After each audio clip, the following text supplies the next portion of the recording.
जय हिंद दोस्तों, स्वागत है आप सभी का आपके अपने प्यारे से YouTube channel BSR learning point में।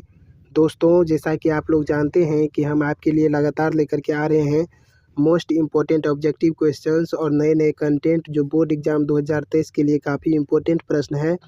तो आज का जो वीडियो लेक्चर होने वाला है यह संस्कृत का सेकेंड लेक्चर होगा, जिसमें हम आपको 50 प्रश्न देंगे जो बोर्ड एग्ज़ाम के लिए काफ़ी इम्पोर्टेंट प्रश्न है। तो फर्स्ट लेक्चर में हमने आपको 20 तक प्रश्न बता दिया था, तो चलिए आज सेकेंड पार्ट में हम लोग उससे आगे करते हैं प्रश्न पर डिस्कस। तो बने रहिए वीडियो में अंत तक, और यदि चैनल पर पहली बार आए हैं तो चैनल को सब्सक्राइब करना ना भूलें। प्रश्न संख्या 21 कहता है, पटना का इतिहास कितना पुराना है? तो पटना का जो इतिहास है यह 2500 वर्ष पुराना है, तो ऑप्शन नंबर ए राइट हो जाएगा।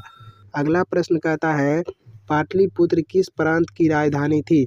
तो पाटलिपुत्र जो है यह पटना की राजधानी बिहार की राजधानी थी और अभी है भी, ठीक है। तो ऑप्शन नंबर ए राइट हो जाएगा।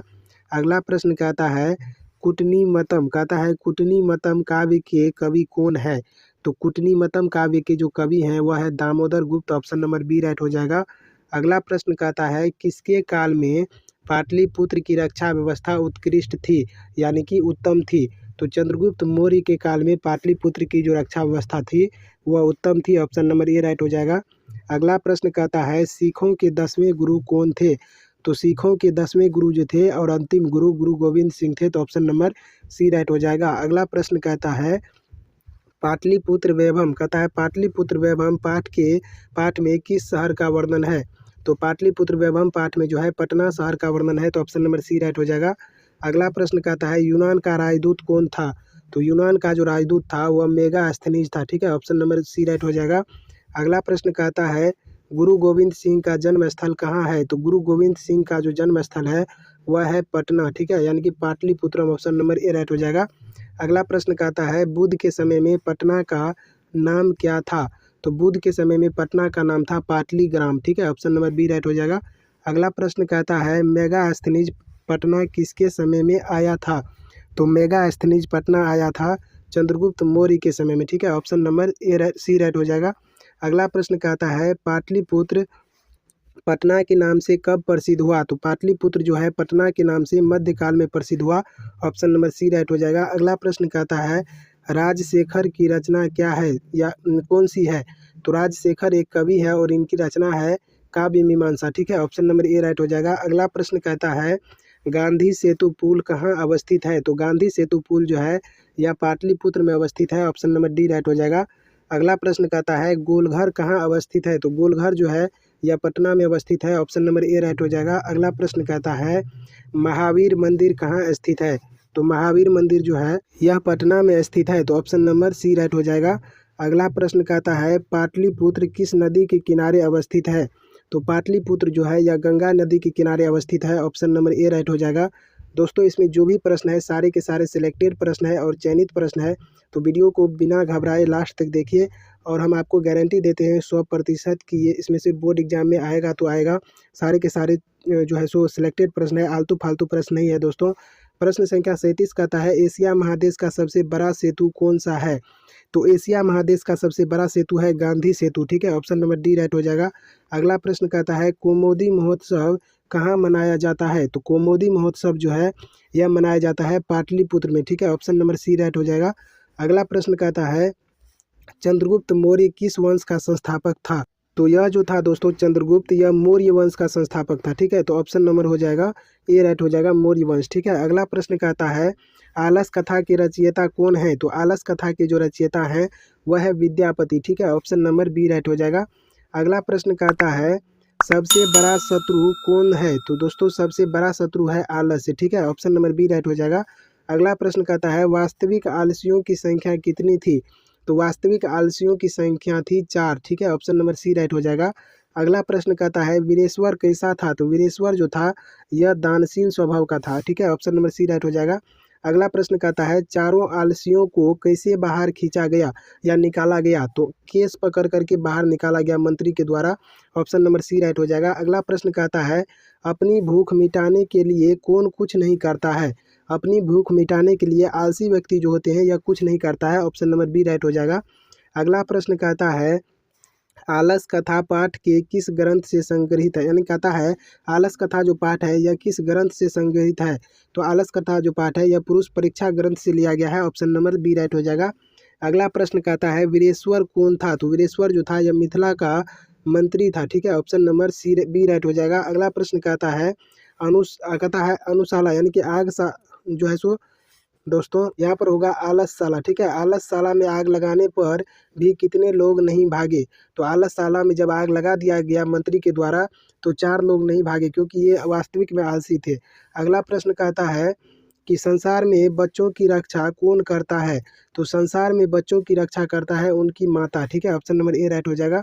अगला प्रश्न कहता है आलसशाला में आग क्यों लगाई गई।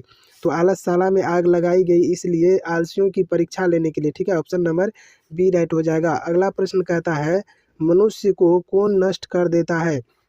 तो मनुष्य को जो है दोस्तों आलस से नष्ट कर देता है। ऑप्शन नंबर सी राइट हो जाएगा। अगला प्रश्न कहता है वीरेश्वर नाम का मंत्री कहाँ रहता था। तो वीरेश्वर नाम का जो मंत्री था यह मिथिला में रहता था। ऑप्शन नंबर बी राइट हो जाएगा। अगला प्रश्न कहता है मैथिल कोकिल, कहता है मैथिल कोकिल के नाम से कौन प्रसिद्ध था। तो मैथिल कोकिल के जो नाम से प्रसिद्ध था वह है दोस्तों विद्यापति। ठीक है, ऑप्शन नंबर ए राइट हो जाएगा। अगला प्रश्न कहता है वर्तमान काल की संस्कृत लेखिका कौन है। तो वर्तमान काल की जो संस्कृत लेखिका है वह मिथिलेश कुमारी मिश्र है। ऑप्शन नंबर सी राइट हो जाएगा। अगला प्रश्न कहता है आधुनिक संस्कृत लेखिकाओं में कौन प्रसिद्ध है। तो आधुनिक संस्कृत लेखिकाओं में जो है दोस्तों पंडित क्षमाराव। ठीक है, पंडित क्षमाराव प्रसिद्ध है। तो ऑप्शन नंबर ए राइट हो जाएगा। अगला प्रश्न कहता है यहाँ पर आप देख पा रहे हैं स्क्रीन पर, कहता है पुरुषों और नारियों के सहयोग से किसकी गाड़ी चलती है। तो पुरुषों और नारियों के सहयोग से समाज की गाड़ी चलती है। ऑप्शन नंबर डी राइट हो जाएगा। अगला प्रश्न कहता है इंद्राणी का वर्णन किस वेद में है। तो इंद्राणी का वर्णन जो है वह है सामवेद में। ठीक है, ऑप्शन नंबर सी राइट हो जाएगा। अगला प्रश्न कहता है सर्व शुक्ला सरस्वती किसने कहा। तो सर्व शुक्ला सरस्वती जो है यह कहा था दांडी ने। ठीक है, ऑप्शन नंबर डी राइट हो जाएगा। अगला प्रश्न कहता है भारत की शोभा कौन प्रसन्न होते हैं, यानी कि भारत की शोभा से कौन प्रसन्न होते हैं। तो ईश्वर प्रसन्न होते हैं। ऑप्शन नंबर ए राइट हो जाएगा। अगला प्रश्न कहता है किसकी महिमा। ठीक है, यहाँ पर महिला लिखा गया है, महिमा होगा। ठीक है, किसकी महिमा जो है सर्वत्र गाई जाती है। तो भारत की जो महिमा है यह सर्वत्र गाई जाती है। ऑप्शन नंबर सी राइट हो जाएगा। अगला प्रश्न कहता है किस देश में देवता लोग बार बार जन्म लेते हैं। तो भारत देश में जो है देवता लोग बार बार जन्म लेते हैं। ऑप्शन नंबर बी राइट हो जाएगा। अगला प्रश्न कहता है किसके गीत देवता भी गाते हैं। तो भारतवर्ष के जो गीत है यह देवता भी गाते हैं। ऑप्शन नंबर ए राइट हो जाएगा। अगला प्रश्न कहता है देवता क्या गाते हैं।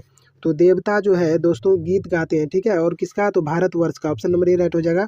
अगला प्रश्न कहता है भारत की महिमा कहाँ गाई जाती है। तो भारत की महिमा जो है सर्वत्र गाई जाती है, यानी कि सभी जगह। अगला प्रश्न कहता है जगत का गौरव कौन है। तो जगत का गौरव है भारत देश। ठीक है, ऑप्शन नंबर बी राइट हो जाएगा। अगला प्रश्न कहता है हमारी भारतीय धरा कैसी है। तो हमारी भारतीय धरा क्या है, विशाल है। आप श्लोक पढ़े होंगे विशाल अस्मदिया धरा भारतीय सदा सहिताम सागरी रम्य रूपा वनेह पर्वते निर्झरे भव्यभूति निर्हंति भिरेशा शुभा चापकाविह। तो उसी श्लोक से लिया गया है हमारी भारतीय धरा कैसी है, तो विशाल है। अगला प्रश्न कहता है पुराण के रचनाकार कौन है। तो पुराण के जो रचनाकार है वह है महर्षि वेद व्यास। ठीक है, ऑप्शन नंबर बी राइट हो जाएगा। अगला प्रश्न कहता है भारत महिमा का आधुनिक पद किसने रचा। तो भारत महिमा का आधुनिक पद रचा है अध्यक्ष ने। ठीक है, ऑप्शन नंबर सी राइट हो जाएगा। अगला प्रश्न कहता है गोदान किस संस्कार का मुख्य कर्म है। तो गोदान जो है यह केशांत संस्कार का मुख्य पर्व है। ठीक है, यानी कि मुख्य कर्म है। तो ऑप्शन नंबर सी राइट हो जाएगा केशांत। अगला प्रश्न कहता है संस्कार कितने हैं। तो संस्कार जो है टोटल संस्कार है 16। ठीक है, ऑप्शन नंबर ए राइट हो जाएगा। तो ये थे इस वीडियो के पार्ट 2 वीडियो के 50 MBBA वस्तुनिष्ठ प्रश्न जिसे हमने इस वीडियो के माध्यम से आप तक पहुंचाया। और फर्स्ट पार्ट में हमने आपको 20 प्रश्न दिया था, तो 20 और 50 मिला के 70 हो गया। और अगले वीडियो में हम आपको देंगे ये सारे प्रश्न जो आप देख पा रहे हैं। हम इस वीडियो में इसलिए नहीं दे रहे हैं क्योंकि वीडियो लेंदी हो जाएगा दोस्तों। तो यदि आपको वीडियो अच्छा लगा तो वीडियो को लास्ट तक देखें। तो प्लीज़ वीडियो को लाइक करें, अपने दोस्तों के साथ शेयर करें, और चैनल पर पहली बार आए हैं तो चैनल को सब्सक्राइब करना न भूलें। इसी तरह के अपडेट्स के लिए हमारे चैनल को सब्सक्राइब जरूर करें। मिलेंगे नेक्स्ट वीडियो में, तब तक के लिए thank you so much for watching this video. जय हिंद,